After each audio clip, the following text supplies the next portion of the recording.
Well, I'm going to hop right into it even before we get started with my question of the day. And a partial apology if you've seen all of this before, but I've gotten so many questions recently because there are so many new subscribers. So here's my question of the day. Are you a new subscriber, and what kind of content are you interested in? Are you young and just starting out? Are you an established gardener like I am? And kind of just what's your motivation and how you may have found our channel, because recently subscribership has just really kind of blown up, and I just want to say welcome. And that's my question of the day. Tell me more about you and how you found me. Well, Stuart, come on in. This is kind of an unusual way for you to come into my house, because you typically come in the friends and family door located on the east side, which is the secondary entrance. But Stuart is coming in the front door along with all of you, because today I'm going to give you a little tour of my downstairs. Now, I told Stuart, I said it might seem redundant or kind of iterative, because I've showed you downstairs before. But we have so many new subscribers, and recently I have made some changes to my 1932 downstairs home, and a lot of you have so many questions that I thought right now, while we're not concentrating on a lot of spring stuff or holiday things, that you might just be a little fly on my shoulder, and I would just give you a little bit of background on some of the colors that I used, on some of the strategies that I use in my house, and maybe a few resources. So recently there has been a lot of questions about my artwork. I don't have a ton of expensive artwork, but I have a few things, some of which belonged to my husband before we got married. So Stuart, if you don't mind backing up a little bit, the first one that is very special to us is an ocean scene. This was painted by Jacobson, and some of you who went to OU or are familiar with the art scene in Oklahoma, I believe is it still named the Jacobson School of Art down in Norman? And this was painted by an Oklahoman, and we just love it, and it gives a little bit of that kind of an aqua and a blue contribution to my home that doesn't exist in a lot of different places. So there's a little bit about that piece, and I'll share some more information about some other things later. So a lot of other questions I get relate to how does it all fit together? Well, if you came in my front door, there is a tiny little vestibule in there with a coat closet. That's where my mailbox is, etc., etc., and it's got a nice view to the front yard, and it contributes great, beautiful indoor light, because the dark mahogany woodwork in my home makes things a little bit dark. And then if you came in and you went to the left, you could see my dining room, and I'll talk a little bit more about that later. But so many of you asked, because when I first started doing my YouTube channel, this was painted kind of a glazed Ralph Lauren red, almost the same hue as the light shades and also of the cabinet that's in there. And just recently, because I wanted to lighten things up a little bit, I painted it this beautiful, it's called Svelte Sage, and it's a Sherwin-Williams paint, and I just did this a couple of months ago, and I have to say I really love it, because it did just that. It kind of lightened things up. But enough about the dining room. I didn't get really many new pieces at all in here, but I had a decorator help me, and I completely rearranged things. And if you're interested in that, Stuart, let's do some kind of of a playlist where people can go back and see some of my inspiration for this. But all of my furniture in here, at least the love seat and the couches, this belonged to my husband even before we were married. And I had the slipcovers made by a company called Needles and Shears in Texas.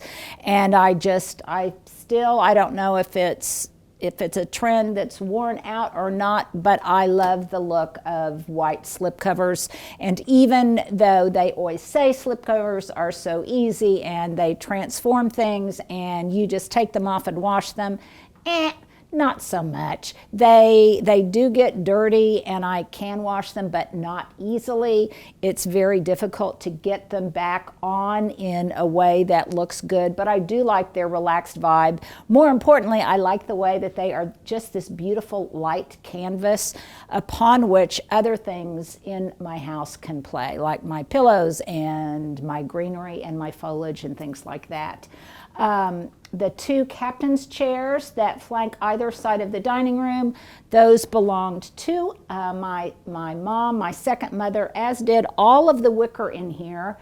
And some of this used to be upstairs, but I painted it a color that I saw in a Martha Stewart magazine. It's so dark it can almost read black, but I love wicker. I love wicker when it remains natural, and I certainly love it when it's painted, especially darker hues.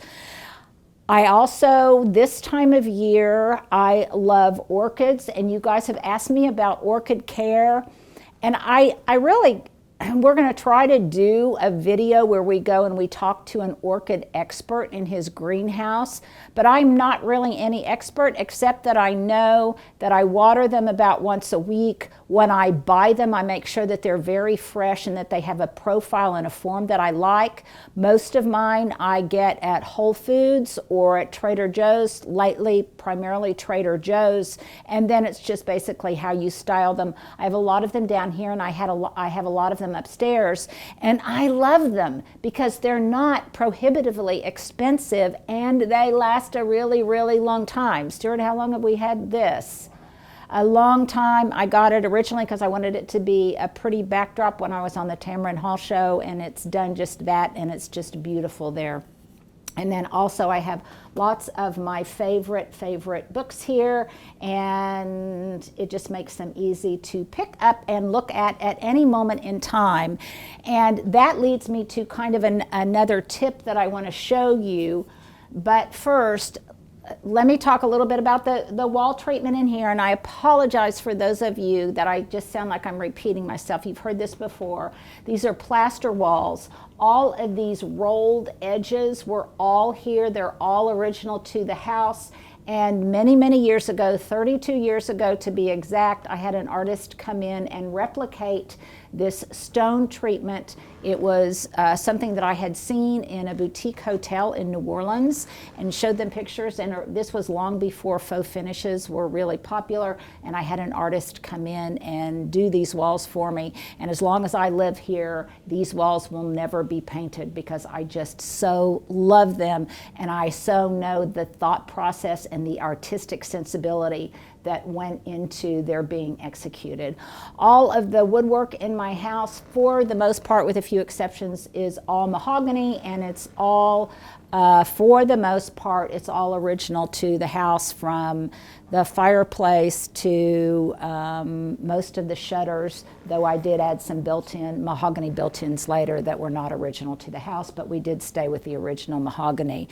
A lot of you asked about the rug that I have, oversized rugs, both in here and in my breakfast room and kitchen, and these were custom made. They're just a basic sisal, and I had them bound in kind of this top color, which is the same color that I've used throughout the downstairs. They were made by a wonderful business that's right around the corner from me called Rug and Carpet. I got these were made in like less than a week. And again, they're custom made, and they're not really terribly expensive. And in fact, some of these, again, I've lived here for a long time. I think this one is the second sisal rug that I've had in here. And this one I wanted to be a little bit bigger because it, according to my friend who gave me some tips, this really optimizes the size of the room and makes the room look larger maybe than it really is. You'll notice that one thematic that I have just absolutely everywhere is I always have greens, and this time of year fresh flowers in the house. These topiaries I got pre-made at Trader Joe's. They were here, they've been here since well before Christmas, and all I do is about once a week I water them, and I put them under the sprayer in my kitchen, and I hose them down to knock off any potential spider mite or anything like that. And typically this room stays pretty cool because I've got a smart thermostat, and it will float down to about 62, 65 degrees if I am not home to manually override it. And all of the plants here really seem to like those lower temperatures. It can get dry, and I'm thinking about putting a humidifier in here, but right now it hasn't been too bad. A lot of you know that I meditate every morning, and I kind of roam in different places where I meditate, but this is one of my favorite wintertime places to do that early in the morning. I typically, well, I wouldn't say typically, it kind of depends on a number of different things, but quite often I get up about 5, and I light this little antique furnace, little fireplace thing that is original to the house and that is located inside the faux fireplaces. These 1930s houses had a lot of fake fireplaces. Sometimes they initially had, as did this one, a gas jet that went into these little inserts. Some were just completely faux and didn't have any really heat warming capabilities whatsoever or heat production capabilities whatsoever, but this is how mine is. A lot of you continue to ask, I showed these at Christmas time, but they've been so popular, and that is these battery operated tapers that I can, you see here, I can control them with a remote, and I love these. They have a wax coating. They look very realistic. Stuart, let's try to remember to put a link in the description and up above. And I have to give a shout out. Look at this wonderful, it's one of my favorite things. You guys are so dear, and you send me cards and gifts, and believe me, I'm not saying this so that you will do more of that, but a number of you sent me sweet, sweet things around the holidays, and this was one of my very favorite things, this metal pine cone candle holder. And I'm not going to do a shout out on some of these things because some of you have requested that I not mention your name, and I really can't remember who asked me to and who did not. But the person that sent that to me, thank you very much. It's been one of my favorite things, and it will undoubtedly stay up all winter long and definitely come back out of the holidays. Now, probably the piece of art you guys most frequently ask about is this painting on my mantle. And I will tell you, it is kind of, it has a lot of history, and it's a little bit emotionally charged for me to talk about this. But nevertheless, my husband and I love it so. This was painted by Paul Shapiro. He was born in 1939. I believe he's still alive. He is a New Mexican landscape artist, and I just love the bold strokes in this and the bold colors, and it definitely speaks to my preferred color palette for in my house right now. My husband had this before we got married. And when we first met, he owned a house in one part of this neighborhood, and I owned a home in a neighborhood nearby. And when we began dating, we did not marry until we were in our 30s. I guess we were both. Neither one of us had been married. We were kind of desperate by then, maybe. But he had this in the home he lived in as a bachelor. And at one point in time, someone broke into his home and they stole all of his electronics and everything, and they torched his house. And we had just started dating at the time. He had asked me to feed his cat. I went over to feed his cat and saw that his home had been burned, and security and the fire department came up and asked me if I knew where Mr. Vater could be found. And at that time, he owned a business in Boston. Stuart, do you know this story? A little bit. He owned a business in Austin. He was there, and that was the first time I ever spoke with his dad, my then soon-to-be father-in-law, to locate him and to tell him about what had happened. Now, on a personal note, this was particularly difficult for me because I had a brother who had been killed in a fire just 3 years before, and I got a call in the middle of the night from the fire department telling me about that.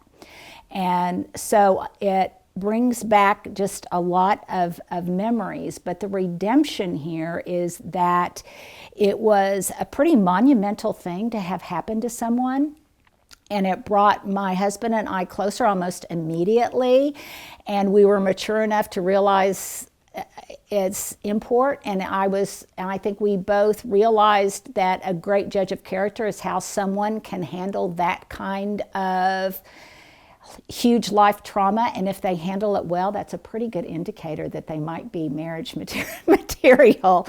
So 2 years later, we got married, and my husband just handled it with such great equanimity, and I just love that about him. And the story is, it was pretty damaged, but we took it to a brilliant art restoration individual who restored it. And so to me now, it just has such a wonderful history of love and discovery and redemption and continued beauty and perseverance. And so it's just so beautiful to me in so many different ways. So Stuart, you didn't know some of that story. So anyhow, it's very important to us, and all of the artwork that we don't have a lot of it, but each thing is very, very meaningful to us, which leads me to some of the other things that are on the walls, and that's we collect maps. And it's particularly in our youth, we traveled a whole lot, and that would be our thing, our souvenir that we brought back. My husband is probably the most geographically literate person I have ever made. He has traveled the entire world, as has his entire family. And so whenever we would travel someplace, we get maps, and then we bring the maps back, and they have significance to us and remind us of the different places that we've been and how fortunate we have been that we were able to travel the world at different points in time. So that is that. You'll notice that I brought in one of my olive trees that gets great southern exposure right now. That's where the Christmas tree was. And please, let us all take a moment to really notice how clean my windows are. So that's been the most exciting thing to happen to me in a while. My husband gave that to me as a gift for my birthday and Christmas because it wasn't inexpensive. And yes, I am very fortunate to be able to afford to do that, because I wouldn't be able to do it on my own because we had to remove all of the storm windows and everything. And it's something, when I was in high school, I used to walk to lunch, and there was one woman who always had the most beautiful windows, and I've never forgotten that. So when I see them now, it makes me appreciate it, and it brings in so much more light, and it makes me happy. So as I've said many times before, I will take a load of manure or clean windows over furs and diamonds any day. I won't spend too much time in here. The bookshelves are reproductions, and my husband and I we need an intervention, as does my son Johnny. We have way, way, way too many books. It's the hardest thing for us to get rid of. Some of these books in here have been written by loved ones, including my son Johnny, and a lot of them have lots of sentimental import. So this is where I keep some of my favorite kids' books from when the kids were growing up. I'm a history buff. It's where I have all of the books on Monticello and Jefferson and those that area, because my son went to University of Virginia. And so anyhow, That is, I love them. And to me, nothing is more beautiful as a decor item than books. And obviously I have a far too large gardening library, and a lot of those are garden books. Now, speaking of, so often we have beautiful, beautiful books that we never look at. So I look at mine pretty frequently, and as you can see, typically there will always be, this is a current project I've got going right now. I'm looking at some tear sheets and things, but I do look at my books. And this is one of my favorites now, and as is my habit, this one is called The Well-Loved House. I got this at the library because, as is my habit, I check a book out from the library first to see if I like it.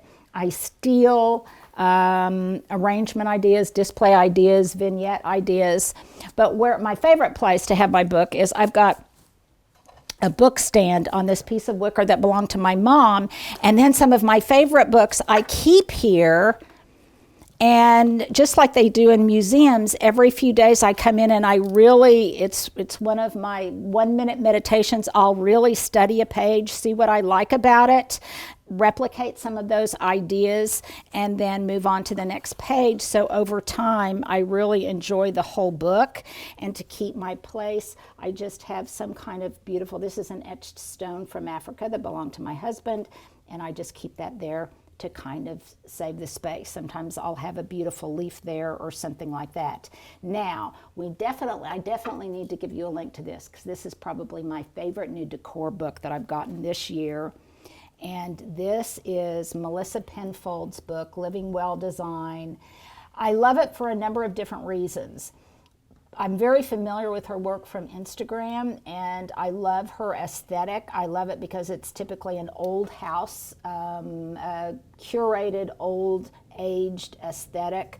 And I love it also because that's what my house is. It has an old feel to it.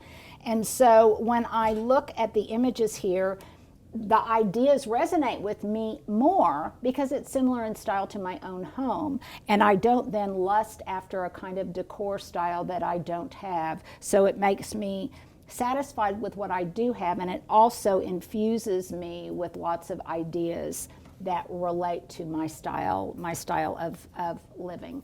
Couple more paintings. There's one over there that I do want to show you. It is of a powwow. My husband is absolutely fascinated.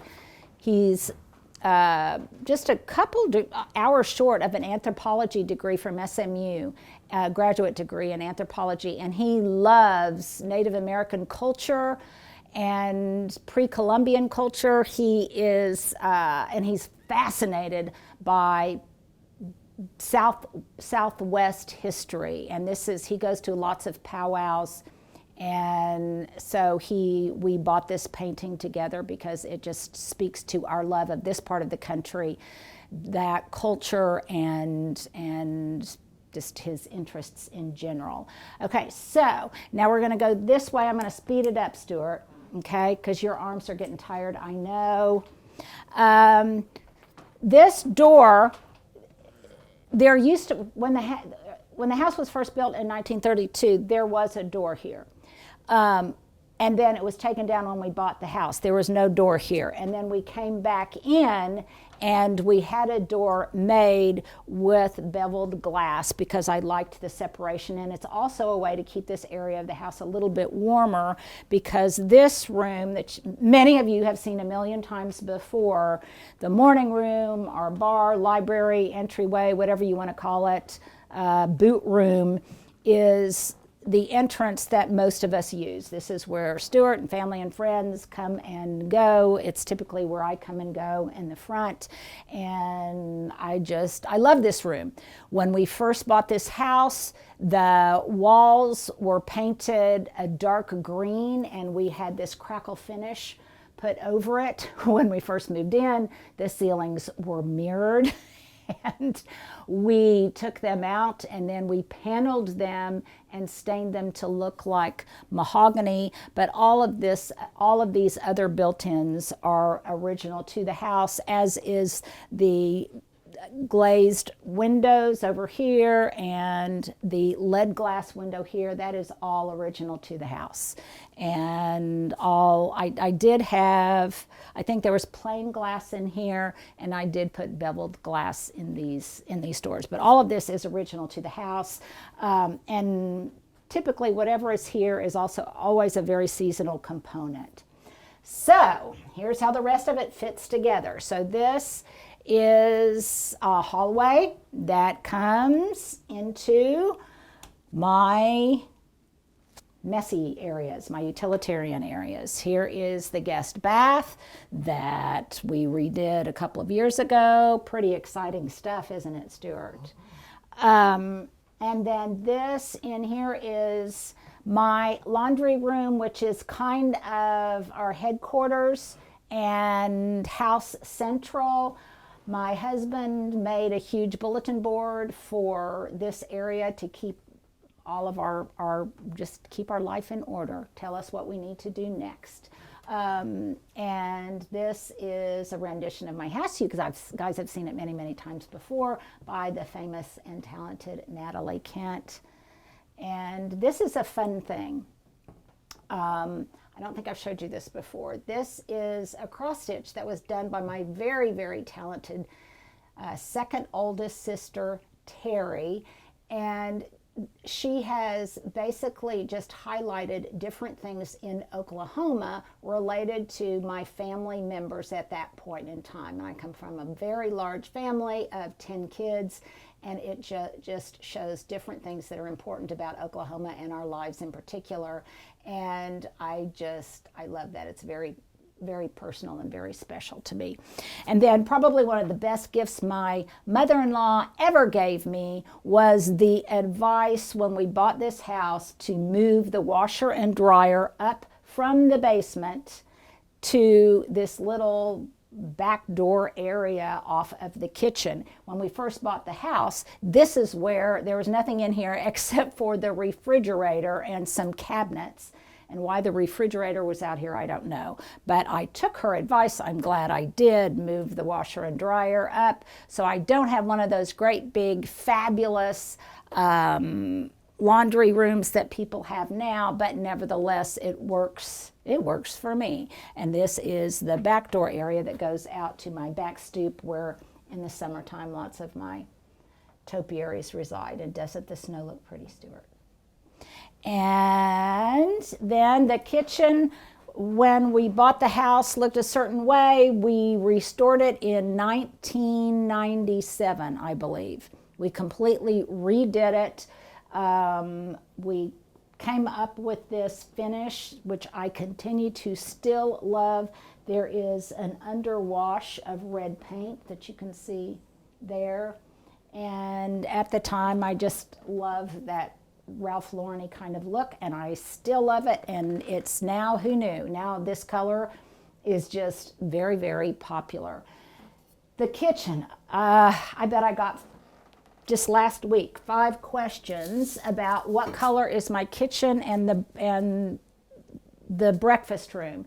It's a color called white sand, and it's a Sherwin-Williams color. It just, depending on the light, it looks kind of creamy, kind of buttery, and it, most importantly, it blends well with the faux finish that I have in the living room and in the other areas of the house. The fireplace was not original to the house. We put in a wood-burning fireplace when we redid the kitchen. We put in this large palladium-like window when we redid the kitchen. And we also bumped a wall here out by about 5-6 feet and put in a set of French doors that lead out to the garden, because it's kind of all about the garden. And now this is where we live most of our winter life, here in front of the fireplace. And guests, friends, family can sit in the mom and dad chairs and visit with me while I cook on those infrequent occasions I cook now. And it's just really cozy. And then there is our breakfast room. As you can see, I am getting ready to sow some seeds, because it's almost seed sowing time. February 15th is when I'm going to take the plunge and try to sow some cool season seeds, direct sow them. And also, I think on Monday, Stuart, we're doing a QVC thing on my seed starting kit. And then this is just the breakfast room where we eat breakfast and dinner, and it leads into the dining room, which you've seen before. And this is another case where there used to be a door here, and then previous owners took it down and we put it back in place, and put beveled glass in it. And looks like I need to wash these windows. And I just like the way it looks, and I love the way candlelight looks reflected through it. And then this is my dining room that you guys have seen before. And I'm getting ready to do some topiary stuff. And there's just always pretty fresh flowers in here typically. And it might seem kind of old-fashioned, but I love it, and I don't think it's too old-fashioned. I just like to think that it's classically traditional. And some of you, if you want to go back and look at some of my thrifted videos, this beautiful cast iron vase was a thrift store find many years ago, and I think it looks beautiful with these white kalanchos in it that I got from Trader Joe's. So there you go. We added the built-ins here. This is real mahogany. We added these later. I can't remember what year, but it gives me a little bit more storage room. And now there's a beautiful flow to the living room, which we can just end on that note, Stuart. This is kind of how it all fits together. We've just gone in a great big circle. I hope you guys weren't bored with this if you've seen this before, but it just seemed the easiest way to answer hundreds of questions that I've had recently about our 1932 English Tudor home here in the heart of Oklahoma City.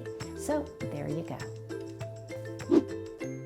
Well, here you go. Here is my comfy cozy outfit of the day. My earrings were a gift from my sister, and here's a little tip, I guess. I learned this from her. Whenever I wear a big cowl neck or a turtleneck, I typically just wear posts like this. I don't wear hoops or anything because they tend to get caught up in the collar. So my sister gave me these, and my sweater I got at a thrift store many, many years ago. It wasn't Goodwill. It was just another secondhand store here in Oklahoma City.